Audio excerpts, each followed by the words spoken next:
Hello everyone and welcome. मेरा नाम है गगनप्रीत सिंह। आप लोग देख रहे हैं स्पेयर व्हील और बहुत दिनों के बाद है हमारे Q&A सेशन जहां आपके सवालों के मेरे पास जवाब है। एंड सबसे पहला कमेंट है सौम्यादीप पॉल जी का। Hashtag Sardar ji, when are Q&A videos making a come back? I really think they were great in providing a lot of car knowledge. Keep up this good work paaji. So bro, welcome back. बात करते हैं अपने पहले question की। It comes from Abid Sharma on Harrier video, which is good, BS6 manual और automatic। And ये same question इससे अगला भी है आदित्य सिंह जी का। Which one is best, manual और automatic Harrier? Any problem in both options? As of now कोई problem नहीं दोनों गाड़ियों में, मैनुअल एंड ऑटोमेटिक दोनों अच्छी हैं। अगर आप मुझसे पूछें कि क्या लेना चाहिए, अगर आपका बजट ऑटोमेटिक तक स्ट्रेच होता है तो आप ऑटोमेटिक लीजिए। उसके पीछे सिंपल सा रीजन है, एक तो कंफर्ट। ऑटोमेटिक का कंफर्ट आपको मैनुअल में नहीं मिलने वाला, आप जो भी कर लो। उसके बाद दूसरा रीजन, क्योंकि BS6 में ऑटोमेटिक आता है और BS4 में नहीं आता, तो मैं कहूंगा आप ऑटोमेटिक चुनो ताकि सबको पता चले कि आपकी गाड़ी BS6 है, राइट। मैंने ली थी BS4 और उस टाइम पर ऑटोमेटिक नहीं आता था, लेकिन मेरा BS4 लेने का रीजन क्या था? प्राइसिंग। मुझे पता था कि कॉस्ट आने वाले टाइम में बढ़ जाएगी BS6 वेरिएंट की, और दूसरी बात, हम स्पेयर व्हील वाले हैं, डिस्काउंट हम नहीं लेंगे तो कौन लेगा। तो मुझे ये गाड़ी बहुत अच्छे प्राइस पर मिली थी। एंड मैं प्राइस डिस्क्लोज नहीं करने लगा किसी भी वीडियो के अंदर, so do not ask me please. लेकिन प्राइसिंग अच्छी होने का ये मतलब नहीं है कि इस गाड़ी का मैनुअल में ऑटोमेटिक से बेटर कहूंगा। मैनुअल एक अपनी जगह पर है, ऑटोमेटिक अपनी जगह पर है। एक बात मैं आपको पहले ही क्लियर कर दूं, टू बी वेरी ऑनेस्ट, मेरे पास मैनुअल है, मुझे ऑटोमेटिक हैरियर का एक्सपीरियंस नहीं है। तो नंबर वन, माइलेज कैसी रहेगी ये आप किसी से बात करो, ऑटोमेटिक वाले ऑनर से। और नंबर टू, इसके आने वाले टाइम में जब 1 लाख 1.5 लाख किलोमीटर गाड़ी चल जाएगी तो वियर एंड टीयर का क्या खर्चा होगा, ये चीज़ आपको मैं अभी नहीं बता सकता। यानी क्लच रिप्लेसमेंट की जो कॉस्ट होगी, देन जो ब्रेक्स होगी, हो सकता है इंजन का वियर टीयर थोड़ा सा डिफरेंट हो, बिकॉज ऑटोमेटिक में इंजन ब्रेकिंग बहुत ज़्यादा यूज होती है। I am not saying automatic खराब है, it is a very good unit. Torque converter है Hyundai का, तो गियरबॉक्स बहुत ज़्यादा अच्छा है। मैं जस्ट बता रहा हूँ कि जो छोटे मोटे वियर एंड टीयर के चेंजेस होंगे मैनुअल में और ऑटोमेटिक में, फिलहाल वो मुझे क्लियर नहीं है, ये सिर्फ आने वाले टाइम में ही पता चलेगा। एक चीज़ पक्की है, मैनुअल डेफिनेटली सस्ता पड़ता है, बट ऑटोमेटिक कितना ज़्यादा महंगा है वो मैं आपको नहीं बता सकता। चाहे वो डिफरेंस बहुत थोड़ा हो, चाहे वो डिफरेंस बहुत ज़्यादा हो, उसका मैं आपको कोई टेंटेटिव आइडिया नहीं दे सकता। तो प्लीज़ एक बार कंपनी के साथ बैठकर थॉरोली इस बात को क्लियर करें कि मुझे एक सर्विस शेड्यूल बताया जाए ऑटोमेटिक गाड़ी का, और मुझे आज ही क्लियर किया जाए कि आने वाले टाइम में कौन से पार्ट्स चेंज होंगे। चाहे तो आप वो चीज़ उनसे एक रिटर्न चीज़ पे ले लो। इसके बाद अगला क्वेश्चन है रत्नाकर भटनागर जी का, बहुत मुश्किल नाम है। गुड रिव्यू पाजी, thank you. Any idea Harrier petrol कब लॉन्च होगी? टू बी वेरी ऑनेस्ट, मुझे ऐसा पर्सनल कोई आइडिया नहीं है, लेकिन मेरे को ये जरूर लगता है कि टाटा थोड़ा टाइम लगा सकता है। उसके पीछे रीजन क्या है? देखो, टाटा की डीजल गाड़ी चलती है, टाटा की पेट्रोल एकदम से चलती तो है नहीं। तो मेरे को लगता है टाटा डीजल पे ध्यान देगा और पहले ग्रेविटास लेकर आएगा। इसके बाद पेट्रोल में, क्योंकि इनका नाम थोड़ा सा कम है, गाड़ियाँ कम चलती है, तो ये भी कोई अच्छा और रिलायबल इंजन ढूंढेंगे। और अगला जो बंदा होगा जो इनको इंजन देगा, वो भी, क्योंकि वो टाटा के साथ नाम अपना जोड़ रहा है, तो वो भी चाहता है कि मेरा नाम खराब ना हो, तो मेरे को लगता है वो ठीक ठाक पैसे इनसे लेगा। तो मुझे हैरियर पेट्रोल ना मार्केट में लॉन्च होती हुई टाटा के पॉइंट ऑफ व्यू से इतना आसान काम नहीं लग रहा, लेकिन ये कब आएगी इसका मैं आपको कोई टेंटेटिव आइडिया नहीं दे सकता। उससे अगला क्वेश्चन है न्यू कार लवर्स का। एंड ये सारे क्वेश्चन जितने भी मैं स्टार्टिंग में बता रहा हूँ, ये सब मेरी हैरियर की वीडियो पे आए थे, तो जिन लोगों ने हैरियर का वीडियो नहीं देखा है वो जाके अभी देखें। It is one of the most detail videos on the internet. You applied handbrake before complete stopping of the car and that is the reason beep sound was coming। ये मैंने लास्ट में दिखाया था बहुत ज़्यादा ड्राइविंग पार्ट के। Try the handbrake another time at complete stoppage and tell me if the same beep sound still there। इनका point क्या है मैं बता दूं आपको। हैरियर के अंदर क्या होता है, जब आप गाड़ी चलते चलते थोड़ी सी स्पीड पर भी ब्रेक मार देते हो तो हैरियर एक बीप साउंड करना शुरू कर देती है कि आपकी हैंड ब्रेक लगी हुई है। ये आजकल की हर न्यू गाड़ी में है, और मैंने कहा था ये एक इशू है। ये इशू क्यों है? इन्होंने कहा है कि आप एक रुकी हुई गाड़ी में ब्रेक मारो तो आवाज़ नहीं आएगी। बिल्कुल, हैरियर जब रुक जाती है और आप हैंड ब्रेक लगाते हो तो किसी तरह की आवाज़ नहीं आती। जब हैरियर चल रही होती है, आप ब्रेक मारते हो तो आवाज़ आती है। मुझे इस चीज़ में प्रॉब्लम क्या लगती है, it is a very nice thing, लेकिन अगर मैं चलती गाड़ी पर ब्रेक मारूं और गाड़ी धीरे धीरे रुक जाए तो रुकने के बाद आवाज़ नहीं आनी चाहिए हैरियर पर, वहाँ आपको ब्रेक दोबारा छोड़ के लगानी पड़ेगी। तो दिस इज़ अ पॉइंट जो मुझे थोड़ा सा अनोइंग लगता है। एक बार फिर से क्लियर बताता हूँ, अगर मैंने चलती हुई गाड़ी पे हैंड ब्रेक मारा है तो एक सिग्नल आता है मुझे बीप का कि चलती गाड़ी पर हैंड ब्रेक ना लगाएं, इट इज़ नॉट सेफ। लेकिन सीन ये है कि जब गाड़ी रुक जाती है तो वो सिग्नल कम हो जाना चाहिए या बंद हो जाना चाहिए, लेकिन हैरियर में गाड़ी रुकने के बाद भी वो बीप आती रहती है। आपकी गाड़ी जब रुक जाए आपको ब्रेक छोड़कर दोबारा लगानी पड़ती है, तब जाकर हैरियर की वो आवाज़ बंद होती है। तो it is a bit annoying. इससे अगला क्वेश्चन है सिड G2 समथिंग नाम है, जो मुझे शायद प्रोनाउंस करना नहीं आ रहा। सर, न्यू हैरियर BS6 2020 में फुट रेस्ट एंड क्लच के बीच स्पेस इंक्रीज हुई है as compare to older model? तो इसका आंसर है हाँ भी और ना भी, बिकॉज जो मैनुअल मॉडल है उसमें सेम है, जो डेड पेडल आपको मिलता है एडिशनल, लेकिन जो ऑटोमेटिक है वहाँ पर डेड पेडल थोड़ा सा बड़ा है और ब्रेक और डेड पेडल के बीच में थोड़ा सा स्पेस है, तो वो चीज़ यूजेबल है। मैं ये भी क्लियर कर दूँ कि ये बात ना मैं अपनी वीडियो में बतानी भूल गया था, लेकिन जो डेड पेडल हैरियर में दिया गया है मैनुअल मॉडल्स के अंदर, वो ऑनेस्टली स्पीकिंग वो बहुत ज़्यादा पॉइंटलेस है, क्योंकि वो बहुत ना छोटा है। अगर आप 10, 11, 12 नंबर का जूता पहनते हो मतलब स्पोर्ट्स शूज़ में, तो वो आपके काम का किसी का भी नहीं, क्योंकि मैं 10 नंबर का शू पहनता हूँ और यूजुअली मेरा पैर अगर मैं डेड पैडल पे रखता हूँ तो वहाँ वो क्लच के साथ फंस जाता है, तो it is not safe, it is a very useless dead pedal. लेकिन अगर मैं ऑटोमेटिक का बताऊँ तो ऑटोमेटिक में डेड पैडल थोड़ा सा चौड़ा है और वहाँ पे क्लच नहीं है, तो उसकी वजह से आप उसको यूज़ कर सकते हो। तो यस, अगर आप ऑटोमेटिक ले रहे हो डेड पैडल इज़ यूजफुल, अगर मैनुअल ले रहे हो तो it is not so much useful in according to me. Second question इनका था एंड न्यू हैरियर का क्लच ट्रैवल कम हुआ क्या? तो अनफॉर्चुनेटली नो, न्यू हैरियर में क्लच ट्रैवल उतना ही है। बाय द वे, आपके सेकंड क्वेश्चन से मुझे लग रहा है आप क्लच पूछ रहे हो, तो शायद आप मैनुअल मॉडल की ही बात कर रहे थे फर्स्ट क्वेश्चन में। तो मैनुअल मॉडल के अंदर डेड पैडल सेम है, इसमें कोई चेंज नहीं है and it is again useless. अगला question comes from Tech Help for you, hashtag Pema Chain या चन करके नाम है, सारे नाम प्रोनाउंस करने नहीं आते मुझे हमारे देश के। तो why Harrier screen is on off? उस वीडियो में अगर आपने देखा होगा इंटीरियर वाले में, तो स्क्रीन थोड़ा सा जगमग कर रही है। उसके पीछे रीज़न ये है कि फ्लिकर होता है कैमरे का एक, जैसे अगर मैं इस कैमरे की भी सेटिंग चेंज कर दूं तो इसमें एक तरह का फ्लिकर आ जाएगा, और उस फ्लिकर का रीज़न होता है कि जो लाइट का सोर्स है और जो कैमरा की सेटिंग है, जब तक वो आपस में कनेक्ट नहीं होंगे तब तक वो फ्लिकर करते रहेंगे। तो this is a technical point जिसको ठीक नहीं कर सकते।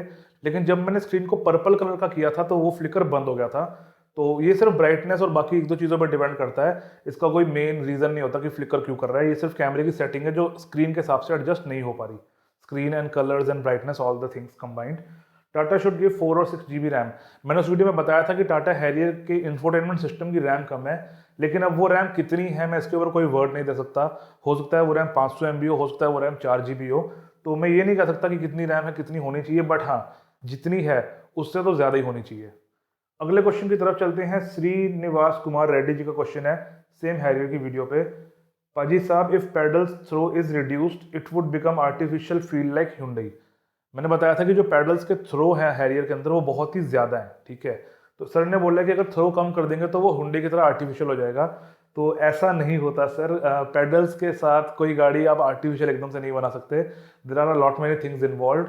अगर ऐसा होने लगे पैडल्स कम करके गाड़ी की फीलिंग आर्टिफिशियल हो जाए तो फोक्सवैगन और फोर्ड को भी लोग आर्टिफिशियल बोलेंगे, लेकिन उनके पैडल्स बहुत ज़्यादा शानदार हैं, फीडबैक बहुत ही अच्छा है और गाड़ी का ड्राइविंग प्लेजर बहुत ज़बरदस्त है। तो मैं फीलिंग को और ड्राइविंग पैडल्स के जो थ्रो हैं उनको एक साथ कनेक्ट नहीं करूंगा पर्सनली। बाकी आपका ओपिनियन आपने मुझे दी, मुझे बहुत अच्छा लगा। अब एक बड़ा सा क्वेश्चन है अनिर्बन रॉय जी का, एंड अनिर्बन रॉय जी मेरे खास दोस्त बनते जा रहे हैं। ये हमारे फर्स्ट गिव अवे में सेकंड आए थे, फर्स्ट में से। Paji, quite informative about Harrier, thank you. The second gear issue may not be due to power, because 350 Nm is more than enough torque to start the car of this size in second gear. It has more to do with driver stalling the car, since she may not have got used to it. Second thing, the driving modes also change the power output. Only in sport mode you get itna sara power. Depending on the variant you drive, hence you feel lag on pressing accelerator in eco mode, which is due to less power generated by the engine. Correct me in this if I am wrong. बिल्कुल। और ये break वाला आपने confusion डाल दिया है कि क्या सीन होता है। मैंने बताया था कि ब्रेक के अंदर जो बाइट है वो डिफरेंट है कैसे। तो पहले मैं बात करता हूँ सेकंड गियर की। तो मैंने ये बताने की कोशिश की थी, मुझे नहीं पता कितना क्लियर हो पाया था लोगों को, लेकिन जो सेकंड गियर का रेशियो है हैरियर का, या उस पर्टिकुलर गियर बॉक्स का जो हेक्टर, हैरियर और जीप कंपास में यूज होता है, टू बी वेरी ऑनेस्ट मुझे पर्सनली वो रेशियो में गड़बड़ लगती है कुछ। देखो मैं टेक्निकल नहीं हूँ गियर बॉक्स, मैंने कभी इतना स्टडी नहीं कर रखा, मुझे नहीं पता हैरियर में कौन सी चीज़ क्या यूज़ होती है, उसके कितने टीथ हैं, वो कहाँ कनेक्टेड है, ये सब देखो अंदर से मैं नहीं जानता, ठीक है, टू बी वेरी क्लियर। कई बार लोगों को लगता है मैं गाड़ी ठीक कर दूंगा उनके यूट्यूब पे, ऐसा नहीं होता। मेरे को जो समझ में आता है मैं सिर्फ आपको उतना बताता हूँ। तो हैरियर का जो गियर बॉक्स का जो सेकंड गियर है ना, हैरियर, हेक्टर और जीप कंपास, वो उसका गियर रेशियो में कुछ गड़बड़ है, या गियर रेशियो बोलेंगे या कैसे बताएंगे उसको वो मैं नहीं जानता, लेकिन सेकंड गियर बहुत ही ज्यादा पावर की डिमांड करता है। अदरवाइज मैंने बहुत सारी बड़ी गाड़ियां चलाई हैं, किसी गाड़ी में ऐसा नहीं होता। And I am not saying कि हैरियर डिमांड कर रहा था वो सही है। द पॉइंट इज, जब आप किसी भी गाड़ी को चलाते हो ना, जो परफेक्ट गियर बॉक्सेज होंगे वो आपके साथ ना इंस्टेंटली मैच हो जाएंगे, ठीक है, आपको ज्यादा उसमें सोचना नहीं पड़ेगा। यहाँ होती है एक तरह से आप कह लो, ये R&D असली, कि कोई भी बंदा गाड़ी के अंदर बैठे तो वो बोले वाह क्या गाड़ी है, ठीक है। जैसे मैं कुछ पुरानी वीडियोस में बताता हूँ, अब मुझे एग्जैक्टली वीडियो तो ध्यान कोई नहीं आ रहा फिलहाल, लेकिन मेरे किसी ना किसी वीडियो में अगर आप मेरे रेगुलर व्यूअर है तो आपने देखा होगा, मैं बताता हूँ। जैसे गियर है किसी गाड़ी का, जो गियर लीवर है वो बहुत ही अच्छा बना हुआ है, यानी अगर मैं किसी न्यू कार में पहली बार सामने देख के चला रहा हूँ मैं तब भी गियर सही से डाल लेता हूँ। लेकिन किसी किसी गाड़ी के अंदर क्या होता है, प्रिसीजन या स्लॉटिंग अच्छी नहीं होती, जिसकी वजह से मुझे एक बार नीचे देखना पड़ता है न्यू गाड़ी के अंदर कि भाई गियर कहाँ जा रहा है। ठीक है, वहाँ होती है R&D असली, क्योंकि कंपनी ने ऐसी चीज़ बनाई है कि कोई भी बंदा पहली बार बैठता है उसको चला सकता है। हैरियर का जो सेकंड गियर है वो उस हिसाब से नहीं बना हुआ। अब उसका टेक्निकल रीज़न क्या है, क्या वो पावर कम थी, पावर ज़्यादा थी, उसका क्या रीज़न है वो मुझे नहीं पता।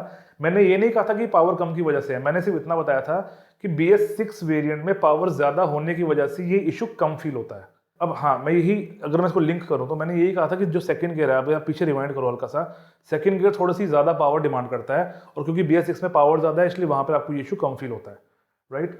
इको मोड के अंदर जो आप लैग कह रहे हो, इको में लैग वैसा नहीं है जैसा किसी किसी गाड़ी के अंदर टर्बो लैग होता है, जैसा मेरी इंडिका में है।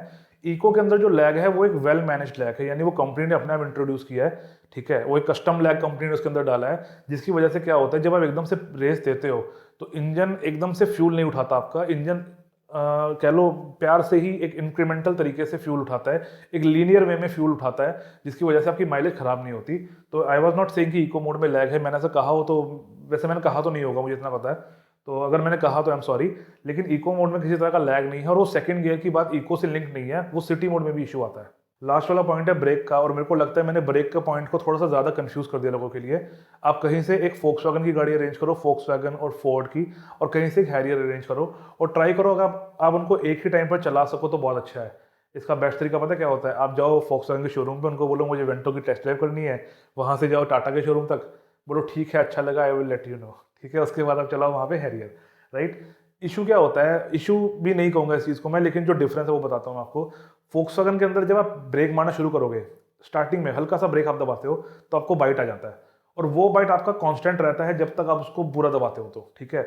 आपको पता चल गया आपने किसी चीज़ को दबा दिया है, और वो एज इट इज़ बाइट रहता है लास्ट तक, वो बाइट बढ़ता नहीं है, वो एक स्टैटिक बाइट है जो हमेशा रहेगा, और वहाँ पर आपको पता चलता है कि गाड़ी रुक रही है सही तरीके से, ठीक है।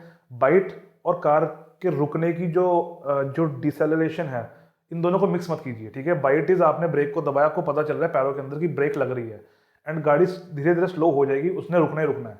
हैरियर में क्या होता है, आप जब आप हल्की सी ब्रेक दबाते हो ना तो आपको पैरों में फील नहीं होगा उस चीज़ का, गाड़ी रुकना शुरू हो जाती है, लेकिन जो बाइट है वो नहीं आता स्टार्टिंग में, और जैसे जैसे आप ब्रेक को दबाते हो बाइट बढ़ता जाता है। फोक्सवैगन या बाकी गाड़ियों के अंदर क्या होता है, बाइट कांस्टेंट रहता है। उन गाड़ियों में मैंने जितनी भी गाड़ी चलाई है, देयर इज लाइक या तो बाइट है या तो बाइट नहीं है। फोक्सवैगन में बाइट है, फोर्ड में बाइट है, सुजुकी में बाइट है, टोयोटा में बाइट है, hyundai में बाइट नहीं है, ठीक है, ऐसा रहता है यूजुअली। लेकिन टाटा की इस गाड़ी में क्या हो रहा है, स्टार्टिंग में बाइट मिसिंग है, बाइट धीरे धीरे धीरे धीरे करके बढ़ता है, जब आप लगभग आधी ब्रेक दबा देते हो ना तब आपको फीलिंग अच्छी वाली आती है।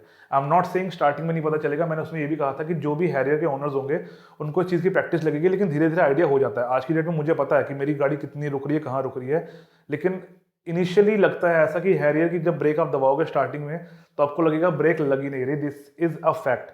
और मैं ये भी नहीं कहूँगा मेरी गाड़ी खराब है, ऐसा वैसा कुछ है, मेरी गाड़ी इवन कंपनी को ब्रेक्स के कुछ इशू आ रहे थे स्टार्टिंग में BS4 वेरिएंट को, तो उन्होंने सब लोगों के जो ब्रेक पैड्स हैं वो फ्री ऑफ कॉस्ट चेंज करवाए थे, और जो मेरे पहले ब्रेक पैड लगे थे दे वर नॉट सो नाइस, लेकिन जब मेरे को फ्री में दूसरे ब्रेक पैड्स मिले तो वो बहुत ज़्यादा अच्छे हैं, उनकी ब्रेकिंग पावर बहुत अच्छी है। लेकिन जो बाइट वाली बात है वो इस गाड़ी में है कि स्टार्टिंग में बाइट कम रहता है, बाइट धीरे धीरे बढ़ता है, जो गाड़ी आप चला रहे हो उसमें बाइट कांस्टेंट है, हैरियर का बाइट एक्सपोनेंशियली ग्रो करता है। कंफ्यूज लोग फिर से हो गए होंगे, लेकिन अब जैसा मैं बता पा रहा था वैसे मैं बता रहा हूँ, किसी दिन मुझे इसका कोई रियल एग्जाम्पल मिलेगा तो मैं आपको जरूर बताऊंगा। इससे अगला क्वेश्चन है रचित सिंह जी का, और ये मेरे बहुत ही पुराने व्यूअर हैं, और इनका ये क्वेश्चन इंडिका विस्टा की वीडियो पर है, जो कि मेरा पहला वीडियो था, और ये गाड़ी मैं अभी भी चला रहा हूँ, मेरी अपनी गाड़ी है ये। इंडिका में पाजी एक अजीब सी चूचू चूचू की आवाज आती है तकरीबन सभी में।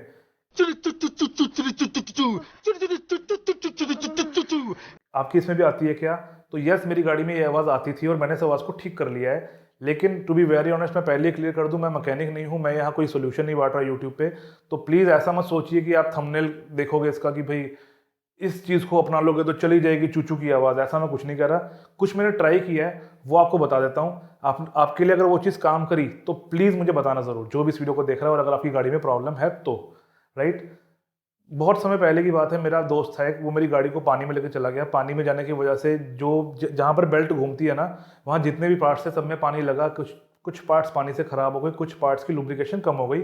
उसके बाद उसमें चूचू चूचू की आवाज़ आने लगी। उसको मैंने टाइट कराया, बेल्ट को लूज़ कराया, टेंशन ऊपर नीचे कराया, सब कुछ करा के देखा, चूचू की आवाज़ नहीं गई। Until one day I met a person, random एक मेरी बंदे से मुलाकात हुई और मैंने कहा कि इसमें चूचू आती है, तो उन्होंने कहा इसकी बेल्ट चेंज करते हैं। मैंने कहा बेल्ट मैं करा चुका हूँ। तो उन्होंने मुझे कहा चलो इसके जो पुल्ली है, जहाँ जहाँ पर बेल्ट घूम रही है ना, एक बार वो भी चेक कर लेते हैं। तो जब हमने पुल्ली चेक किए तो 2 पुल्ली मेरी गाड़ी के थे शायद जो खराब थे, और जब हमने वो नए पुल्ली लगाए, नए पुल्ली और नए बेल्ट लगाई मैंने उस टाइम पर, मैंने बेल्ट भी चेंज कर दी, तो उसके बाद से वो आवाज़ मुझे आज तक नहीं आई है। तकरीबन कोई लाख से ऊपर मेरी गाड़ी चल चुकी है उसके बाद, 1 लाख किलोमीटर से ऊपर, एंड कोई अब तक मुझे आवाज़ नहीं आती है। तो अगर आपकी गाड़ी में चूचू की आवाज़ है तो सिर्फ बेल्ट मत चेंज कराओ बार बार।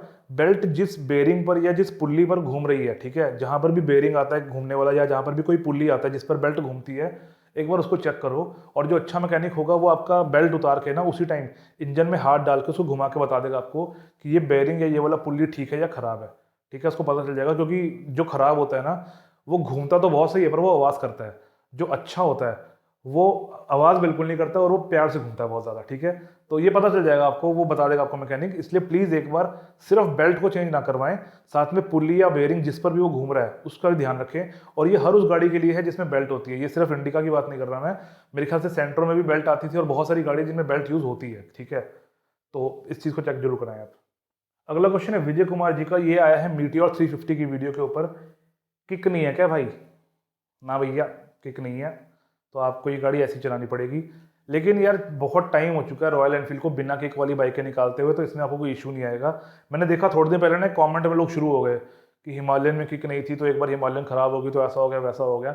हो सकता है, मैं नहीं कह रहा नहीं होता। गाड़ियाँ देखो मैकेनिकल चीज़ है, कभी भी ख़राब हो सकती है, लेकिन रॉयल एनफील्ड ने बहुत ज़्यादा सुधारा है। अगर आपके किसी दोस्त के पास पुरानी बुलेट है, एक बार आप उस पुरानी बुलेट पे जाओ घूमते हुए और इस बाइक को जाके देखो, साथ में खड़ी करना और फ़र्क देखना रॉयल एनफील्ड ने कितना ज़्यादा डिफरेंस डाला है। और मुझे ये बोलने का कोई पैसा नहीं दिया, मैं आपको फैक्ट बता रहा हूँ बस। रॉयल एनफील्ड ने काम तो बहुत किया है, अपने मुकाबले जो वो पहले कैपेबल हैं उसके मुकाबले इन्होंने ये बाइक अच्छी बनाई है, तो इसलिए किक की ज़्यादा टेंशन मत लो। अगला क्वेश्चन पूछा है यशस्वी पुरोहित जी ने, can we remove the pillion seat on Meteor 350? तो देखो इसका एग्जैक्ट आंसर तो मेरे पास नहीं है, लेकिन क्योंकि ये स्प्लिट सीट है नंबर 1, एंड नंबर 2 क्योंकि जो फ्रंट पार्ट आप देख रहे हो ना, मतलब ये राइडर वाला जो पार्ट है, पिलियन वाला नहीं, तो जो राइडर का पार्ट है वो रॉयल एनफील्ड अलग से सीट भी देता है। ठीक है, यानी ये तो आधा खुल के चेंज होता है, तो अगर आधा अगला चेंज होता है तो मेरे ख्याल से होपफुली पिछला भी चेंज होना चाहिए। लेकिन ये पिछला जब उतरेगा तो क्या उसके नीचे वो सेम क्लासिक वाला क्लीन लुक मिलेगा आपको या नहीं, वो मैं आपको नहीं बता सकता, बट मेरे ख्याल से ये रिमूवेबल होगा। Then there is the last question Vinay Yadav ji का, प्राइसिंग क्या है? मीटियोर 350 का मैंने वीडियो बनाया और मेरे ख्याल से मैं प्राइस नहीं डाला उसके ऊपर, शायद मुझे ध्यान नहीं मैंने डाला कि नहीं डाला। तो अगर प्राइसिंग की बात मैं आपसे करूं तो मीटियोर 350 3 वेरिएंट्स में अवेलेबल है। पहला है फायरबॉल जिसमें 2 कलर आते हैं, रेड एंड येलो। दूसरा है स्टेलर जिसमें आपको फुल बॉडी कलर मिलता है, जिसमें आते हैं आई थिंक ब्लैक, एक आता है शायद इसमें ब्राउन, और एक कोई और आता है मुझे कलर याद नहीं है ऑनेस्टली। एंड तीसरा आपको मिलता है सुपरनोवा जिसमें आपको ड्यूअल टोन कलर मिलते हैं। तो आपके टैंक के ऊपर एक लाइन बनी हुई है होंडा हाइनेस के जैसे, आपका ऊपर का कलर अलग है और नीचे मेरे ख्याल से आपको ब्लैक मिलता है, बड़ा अच्छा शाइनिंग वाला। तो 3 वेरिएंट है इसके। जो तो है आपका फायरबॉल सबसे बेस वेरिएंट, वो स्टार्ट होता है, शोरूम प्राइस है 1,76,000 का मेरे ख्याल से ऑल अक्रॉस द इंडिया। 1,76,000 पे आपको मीटियोर शुरू होती है। जो मीटियोर का सेकंड मॉडल है जो ऑल बॉडी कलर है वो पड़ता है आपको तकरीबन 1,81,000 रुपये का। और जो मीटियोर का टॉप मॉडल है सुपरनोवा वो आपको कॉस्ट करेगा 1,91,000 rupees ex showroom price. And मैं एक्स शोरूम प्राइसेस इसलिए बता रहा हूँ बिकॉज कई बार लोग कमेंट करते हैं कि ऑल इंडिया एक ही प्राइस होना चाहिए, वन इंडिया वन प्राइस या वन नेशन वन प्राइस। तो जो ऑन रोड प्राइसेस है उनमें डिफरेंस क्यों हो जाता है? बिकॉज एक तो एक्सेसरीज का फर्क पड़ जाता है, कई बार कुछ लोग एक्सेसरीज लगा लेते हैं, ठीक है, बाइक को कंपनी से निकालते निकालते, या कुछ डिफॉल्ट एक्सेसरीज होती है वो ले लेते हैं पैकेज, उसका फर्क पड़ेगा। दूसरी बात, हर स्टेट का आरटीओ का चार्ज जो होता है वो डिफरेंट होता है, राइट? तो आरटीओ के चार्जेस आप ऑल ओवर इंडिया में सेम नहीं कर सकते। तीसरी बात, इवन एक शहर के अंदर भी जो आपके इंश्योरेंस के पॉलिसी के चार्जेस होते हैं वो शोरूम टू शोरूम डिपेंड करते हैं। कुछ शोरूम होते हैं वो एचडीएफसी से इंश्योरेंस कराएंगे, कुछ शोरूम होंगे वो आईडीएफसी से इंश्योरेंस करा लेंगे, कुछ शोरूम होंगे वो पीएनबी का मेट लाइफ इंश्योरेंस, मुझे पता नहीं मेट लाइफ में ये होता है कि नहीं होता ऑटोमोबाइल इंश्योरेंस, कुछ होंगे जो यूनाइटेड की इंश्योरेंस करा देंगे, ठीक है। तो अलग अलग इंश्योरेंस पॉलिसीज की वजह से अलग अलग शोरूम के प्राइसेस भी चेंज हो सकते हैं। तो ये था इसका प्राइस। एंड जो लोग इसका एक स्मॉल मिनिमल प्राइस जानना चाहते हैं, आप रॉयल एनफील्ड की ऐप के ऊपर भी मीटियोर का प्राइस चेक कर सकते हो, क्योंकि वहाँ पर आपको एक मिनिमल प्राइस मिल जाएगा। अब जब आप वहाँ से शोरूम पे जाओगे तो थोड़ा सा प्राइसेस का डिफरेंस आएगा, again for the same reason कि जो रॉयल एनफील्ड प्राइस बताता है वो उस डिस्ट्रिक्ट के अंदर का सबसे लोएस्ट प्राइस काउंट करता है, यानी सबसे कम आरटीओ का प्राइस कहाँ पे है और सबसे कम इंश्योरेंस का प्राइस कहाँ पर है। और आप जब अपने शोरूम में जाते हो तो हो सकता है वहाँ का प्राइस मैच करे या उससे थोड़ा सा ज़्यादा हो। तो ये चीज़ें आप ध्यान में रखें। और मीटियोर का प्राइस आपको ऑनलाइन मिल जाएगा। उसके अलावा मेरे को लगता है meteor is a very good bike. उम्मीद करता हूँ आपको आज का Q&A सेशन पसंद आया। बहुत जल्द मुलाकात होगी अगले वीडियो के अंदर। तब तक के लिए keep liking, sharing, subscribing and supporting. लेकिन सपोर्ट करने के लिए मेरी वीडियोस देखा करो। एक हैरियर का वीडियो बनाया था मैंने, बहुत ज़्यादा शानदार, बहुत मेहनत लगाकर। लेकिन उस वीडियो को मतलब एक होता है ना प्यार देना, एक होता है सिर्फ देखना, एक होता है लोगों को पता ही नहीं है मैंने वीडियो बनाया है। ऐसा ऐसा ऐसा रिस्पॉन्स आया उस वीडियो का मुझे। तो उस वीडियो को यहाँ मैं कोने में टैग कर रहा हूँ, किसी एक कोने के अंदर, आई थिंक यहाँ पे। तो उस वीडियो को देखना ज़रूर, क्योंकि बहुत मेहनत लगी उस वीडियो के ऊपर। उस वीडियो का लिंक आपको कमेंट के अंदर मिल जाएगा, डिस्क्रिप्शन के अंदर मिल जाएगा। वो एक वीडियो है जो मैं कह सकता हूँ कि हाँ भाई, अपने चैनल को ना मतलब बताता है भाई स्पेयर व्हील वालों ने वीडियो बनाया बढ़िया वाला, ठीक है।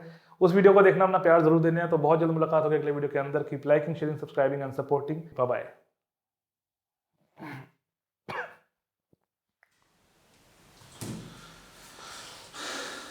कैसी थी दिवाली फिर?